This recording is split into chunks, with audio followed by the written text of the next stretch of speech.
আসসালামু আলাইকুম।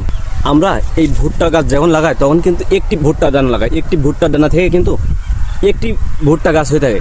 ওখান থেকে কিন্তু একটি থেকে দুইটি পর্যন্ত প্রতিটা গাছে ভুট্টার মোচা হয়ে থাকে। কিন্তু আমরা যদি একটি গাছে একটি মোচা ধরি তাহলে দেখবো যে একটি মোচায় কী পরিমাণ বা কতটা ভুট্টার দানা থাকতে পারে। আমরা যদি এখানে একটা ভুট্টার মোচা নেই, সেখান থেকে আমরা গুণে দেখি যে কী পরিমাণ সেখানে দানা আছে। 1 2 3 4 5 6 7 8 9 10 11 12 13 14 15 16 17 18 19 20 21 22 23 24 25 26 27 28 29 30 31 32 33 34 35 36 38 39 40 41। প্রতিটা সারিতে 40 থেকে 41টা পর্যন্ত ভুট্টার দানা আছে। এখন আমরা দেখবো যে একটি মোচায় কয়টি সারি আছে। 1 2 3 4 5 6 7 8 9 10 11 12 13 14টা পর্যন্ত সারি আছে। আমরা যদি এটাকে মাল্টিপল করি বা গুণ করি সেক্ষেত্রে দেখবো কিন্তু আমাদের 560টা এমন ভুট্টার দানা আছে। দেখুন আমরা লাগাইছিলাম কিন্তু একটি ভুট্টার দানা, এরকম একটি ভুট্টার দানা কিন্তু আমরা লাগাইছিলাম। সেখান থেকে কিন্তু আমরা এখান থেকে পাইছি হলো